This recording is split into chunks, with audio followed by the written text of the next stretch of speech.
Hello friends, Radhe Radhe. Shri Ramcharitmanas पाठ में अर्थ सहित चौपाइयाँ। बहुत सुंदर वर्णन है कि राम लक्ष्मण सीता जी पहुँच गए हैं, गंगा पार हो गए हैं और वहाँ निषाद राज और सुमंत्र जी हैं। वापस आने के लिए राम जी कह रहे हैं कि आप लोग वापस चले जाइए। तो ये लोग सुमंत्र जी कहते हैं कि दशरथ जी ने कहा था हमें कि आप लोगों को लेकर आएँ, और अगर आप नहीं आते हैं तो सीता जी को लेकर आए, क्योंकि सीता जी मैके और ससुराल जहाँ मन करेगा जितने दिन उतने दिन वहाँ रहेंगी और जंगल के कष्टों को नहीं सह सकेंगी। तो उनकी बात सुनकर राम जी बहुत समझाते हैं, सीता जी को जाने के लिए कहते हैं, पर सीता जी कहती हैं आपके चरणों के सिवा मेरा और कहीं ठिकाना नहीं है, मैं और कहीं छोड़कर नहीं जा सकती। फिर आखिर हार कर सुमंत्र जी को चलना पड़ता है वहाँ से। लक्ष्मण जी के कुछ अनुचित बात बोल देते हैं तो राम जी समझाते हैं सुमंत्र जी को कि आप कृपया ये वहाँ ना कहिएगा, मेरी तरफ से माफ़ कर दीजिए और वहाँ कहिएगा कुछ भी नहीं लक्ष्मण की बात। फिर वो चलने के लिए तैयार होते हैं, अपना रथ हाँकने के लिए मोड़ते हैं और जैसे ही घोड़ों को खींचते हैं वैसे घोड़े सब राम जी की ओर देखकर हिनहिनाने लगते हैं। ऐसा प्रेम देखकर निषाद राज अपना सिर पीट पीट कर दुखी होने लगता है कि विधाता ने क्या लिखा है, इतने सुंदर सुकुमार और आज जंगल में भटकते फिरेंगे, साथ में सीता जी और लक्ष्मण जी भी भटकेंगे, क्योंकि यहाँ कोई उनका महल घर कुछ तो नहीं है। जहाँ जाएंगे वहाँ अपना बैठने का रहने का ठिकाना बनाएंगे, फिर आगे बढ़ेंगे। तो सुनिए, बहुत सुंदर वर्णन है, आप लोग भी सुनिए। कवन सो काज कठिन जग माही, जो नहीं होई तात तुम पाई। पितु पद गई कई कोटि नति, विनय करब कर जोरी। चिंता कवनियों बात कहे, तात करिय जनि मोरी। कवन सो काज कठिन जग माही, जो नहीं होई तात तुम पाई। आप जाकर पिताजी के चरण पकड़कर करोड़ों नमस्कार के साथ ही हाथ जोड़कर विनती करिएगा कि हे तात, आप मेरी किसी बात की चिंता न करें। तुम पुनि पितु सम अतीत मोरे, विनती करऊँ तात कर जोरे। सब विधि सोई कर्तव्य तुम्हारे, दुख न पाव पितु सोच हमारे। आप भी पिता के समान ही मेरे बड़े हितैषी हैं। हे तात, मैं हाथ जोड़कर आपसे विनती करता हूँ कि आपका भी सब प्रकार से वही कर्तव्य है जिसमें पिताजी हम लोगों के सोच में दुख न पावें। सुनि रघुनाथ सचिव संवादु, भयउ समरि जन विकल निषादु। पुनि कछु लखन कही कटुबानी, प्रभु बरिजे बड़ अनुचित जानी। श्री रघुनाथ जी और सुमंत्र का यह संवाद सुनकर निषाद राज कुटुंबियों सहित व्याकुल हो गया। फिर लक्ष्मण जी ने कुछ कड़वी बात कही। प्रभु श्री रामचंद्र जी ने उसे बहुत ही अनुचित जानकर उनको मना किया। सकुचि राम निज शपथ दिवाई, लखन संदेशु कही जन जाई। कह सुमंत्र पुनि भूप संदेशु, सही न सके सिर विपिन कलेशु। श्री रामचंद्र जी ने सब जाकर अपनी सौगंध दिलाकर सुमंत्र जी से कहा कि आप जाकर लक्ष्मण का यह संदेश न कहिएगा। सुमंत्र ने फिर राजा का संदेश कहा कि सीता जी बन के क्लेश न सह सकेंगी। जय विधि अवध आव फिर सिया, सोई रघुबीर सो रघुबर ही तुम्हें करनिया। न तरु निपट अवलंब बीना, मैं न जियब जिमि जल बिनु मीना। अतः जिस तरह सीता अयोध्या को लौट आवे, तुमको और श्री रामचंद्र जी को वही उपाय करना चाहिए, नहीं तो मैं बिल्कुल ही बिना सहारे का होकर वैसे ही नहीं जीऊँगा जैसे बिना जल के मछली नहीं जीती। कवन सो काज कठिन जग माई, जो नहीं होई तात तुम पाई। मई के ससुरे सकल सुख, जबई जहाँ मनुमान।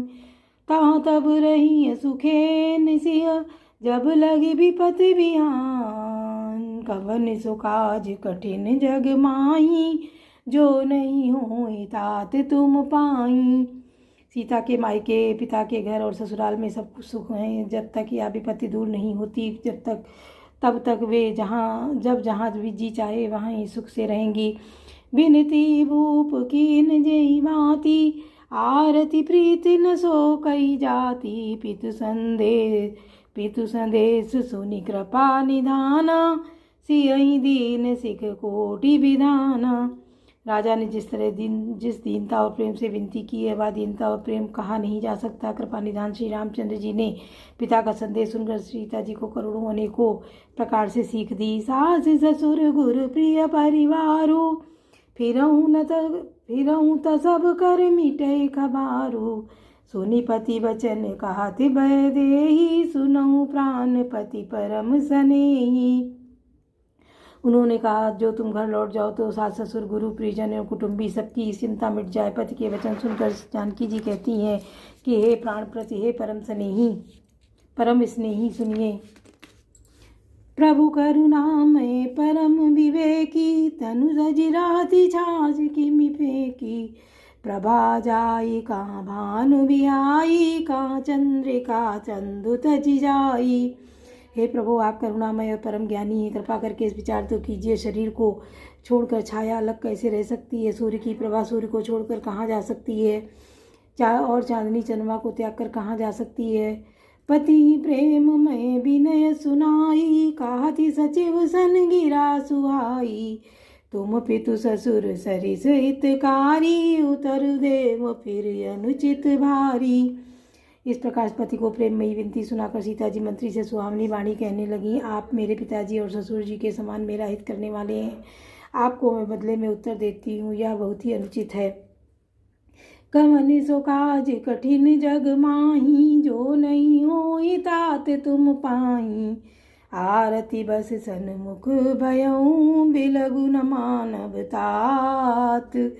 आरज सुत पद कमल बिनु, बाधी जहाँ लगी नाथ। कवन सो काज कठिन जग माही, जो नहीं होई तात तुम पाई। किंतु हे तात, मैं आर्त होकर ही आपके सम्मुख हुई हूँ, आप बुरा न मानिएगा। आर्यपुत्र स्वामी के चरण कमलों के बिना जगत में जहाँ तक नाते हैं सभी मेरे लिए व्यर्थ हैं। पितु वैभव विलास में डीठा, नृपमणि मुकुट मिलित पद पीठा। सुख निधान अस पितु गृह मोरे, पिय विहीन मन भाव न बोरे। मैंने पिताजी के ऐश्वर्य की छटा देखी है, जिनके चरण रखने की चौकी से सर्व शिरोमणि राजाओं के मुकुट मिलते हैं, अर्थात बड़े बड़े राजा जिनके चरणों में प्रणाम करते हैं। ऐसे पिता का घर भी जो सब प्रकार से सुखों का भंडार है, पति के बिना मेरे मन को भूल कर भी नहीं भाता।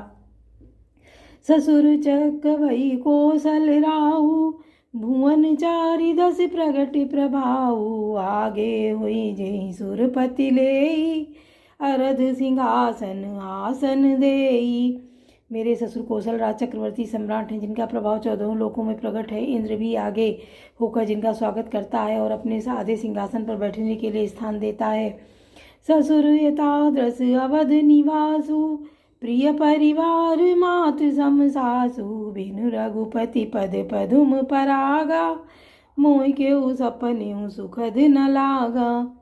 ऐसे ऐश्वर्य और प्रभावशाली ससुर, जिनकी राजधानी अयोध्या का निवास, प्रिय कुटुंबी और माता के समान सासुएं, ये कोई भी श्री रघुनाथ जी के चरण कमलों की रज के बिना मुझे स्वप्न में भी सुखदायक नहीं लगते।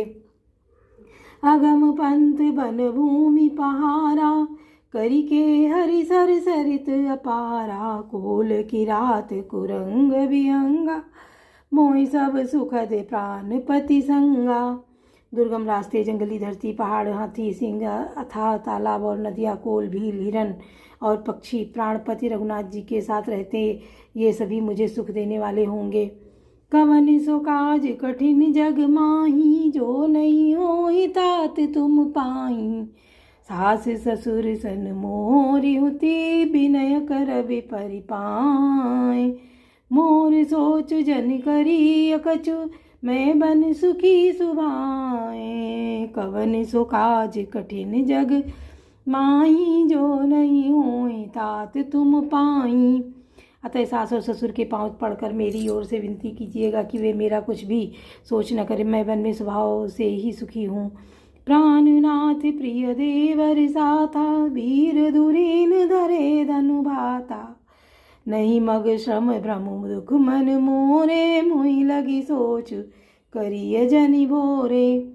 वीरों में अग्रगण्य तथा धनुष और बाणों से भरे तरकस धारण किए मेरे प्राणनाथ और मेरे प्यारे देवर साथ हैं। इससे मुझे न रास्ते की थकावट है, न भ्रम है और न मेरे मन में कोई दुख ही है। आप मेरे लिए भूल कर भी सोच ना करें। सुनि सुमंत्र सिय शीतल वाणी, भयउ विकल जनु फनि मनि हानि। नयन सूझ नहीं सुनय न काना, कही न सकई कछु अति अकुलाना। सुमंत्र सीता जी की शीतल वाणी सुनकर ऐसे व्याकुल हो गए जैसे सांप मणि खो जाने पर। नेत्रों से कुछ नहीं सूझता, कहीं कानों से सुनाई नहीं देता। वे बहुत व्याकुल हो गए, कुछ कह नहीं सकते। राम प्रबोध कीन बहुभांति, तदपि होती नहीं शीतल छाती। जतन अनेक साथ हित कीने, उचित उतर रघुनंदन दीने। श्री रामचंद्र जी ने उनका बहुत प्रकार से समाधान किया तो भी उनकी छाती ठंडी न हुई। साथ चलने के लिए मंत्री ने अनेकों यत्न किए, युक्तियाँ पेश की, पर रघुनंदन श्री राम जी उन सब युक्तियों का यथोचित उत्तर देते गए। मेटी जाई नहीं राम रजाई, कठिन करम गति कछु न बसाई। राम लखन सिय पद सिरुनाई, फिरेउ बनिक जिमि मूर गमाई। श्री रामचंद्र जी की आज्ञा मेटी नहीं जा सकती, कर्म की गति कठिन है, उस पर कुछ भी वश नहीं है, नहीं चलता। श्री राम लक्ष्मण और सीता जी के चरणों में सिर नवाकर सुमंत्र इस तरह लौटे जैसे कोई व्यापारी अपना मूलधन पूंजी गवा कर लौटे। कवन सो काज कठिन जग माही, जो नहीं होई तात तुम पाई। रथ क्यों है राम तन, हेरी हेरी हीना आई। देखी निषाद विषाद बस, धुनई शीस पछताई। कवन सो काज कठिन जग माही, जो नहीं होई तात तुम पाई। सुमंत्र ने रथ को हाँका, घोड़े श्री रामचंद्र जी की ओर देख देख कर ही निनाते हैं। यह देखकर निषाद लोग विषाद के बस होकर सिर धुन धुन कर पीट पीट कर पछताते हैं। बोलो सियावर रामचंद्र की जय, पवन सुत हनुमान की जय, लाडले लखन लाल की जय।